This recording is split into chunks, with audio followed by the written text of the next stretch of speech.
Hello. Okay. Hi, everyone. My name is Luong, and my research project is to explore the relationship between hyperconsumption and big data. So this is the quad chart, but I'm gonna expand on it more later in the presentation. So I'm gonna skip over this slide.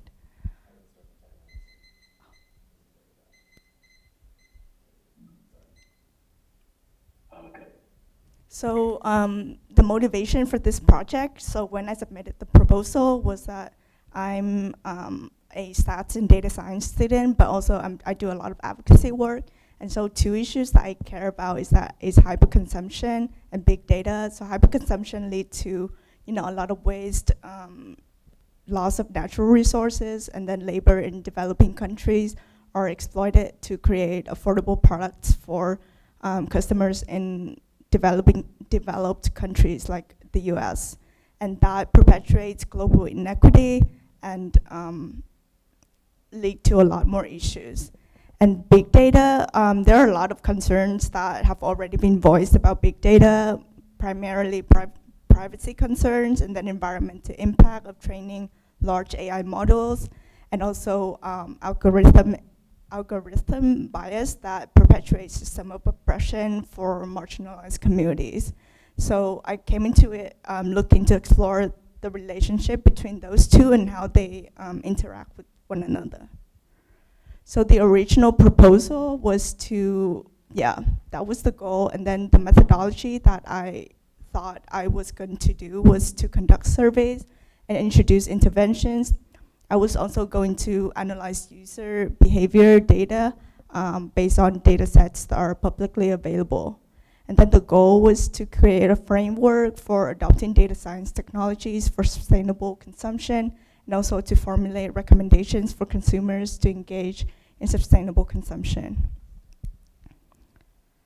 So some challenges that I ran into while I was doing this research project that led me to make some modification to it was that I wasn't able to collect a lot of primary data, and the sample size that I did asked to do the survey was very small and very biased. And then there's very limited publicly available secondary data on these topics.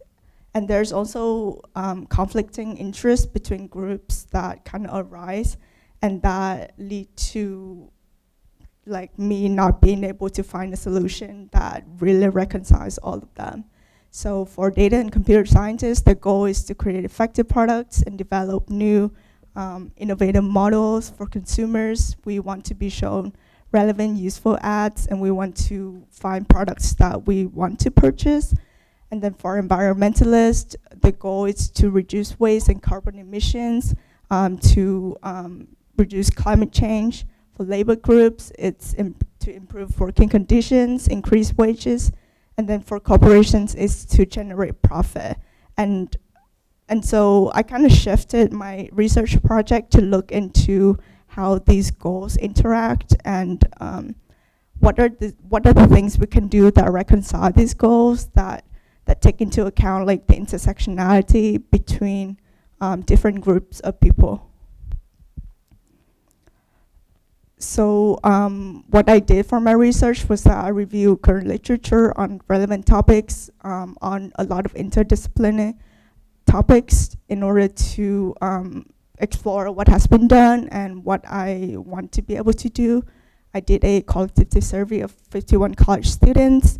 I interviewed 9 students and professionals in different fields in order to incorporate intersectionality principles and to think about that framework as the core of my project. I also analyzed some publicly available data sets on consumer behaviors. They weren't directly related to my topic, but I thought they were still very useful.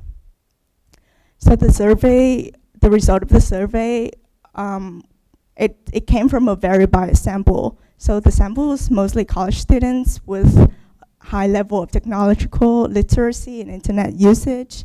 And so the result was I found that they have a high level of concern toward data privacy and environmental impact of their purchases.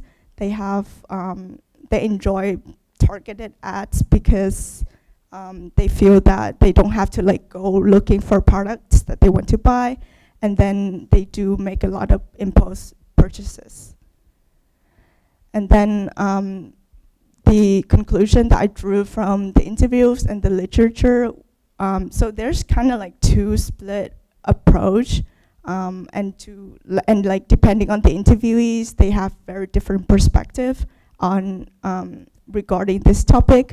So for STEM major, for STEM research, it's very clear that they believe that data science technologies are powerful tools that need to be celebrated, which is true. And then technologists do need to be more educated about data ethics, and that need to be incorporated into like school curriculum. But at the same time, they too are workers, and they don't have a lot of control over the application of the tools that they create, and that they, a lot of the time, they're like the cog in the machine that do what the employers tell them to do. And then the social science perspective I found was that a lot of people believe that this issue extends far beyond like technology, and it is a reflection of injustice and discrimination in our system. And then it requires a collective effort of consumers to push for actual change. There are indeed many personal strategies that one can do, but each of them requires a lot of privilege, and it is important for us not to put the blame on them, but also but on the system as a whole. And then marginalized communities need to be at the forefront of advocacy, regardless of what specific issue it is, because it is only when marginalized communities have their right that we can achieve like actual global equity. So the conclusion that I drew from all of these processes is that we need a high level of technological literacy and social awareness to engage in sustainable consumption. There are many personal strategies that individual consumer can do, which I can elaborate in my paper.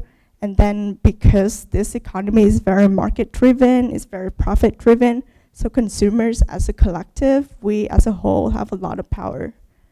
And then next up, within the next 2 weeks, I'll finish up my deliverable, which is a 20-page research paper.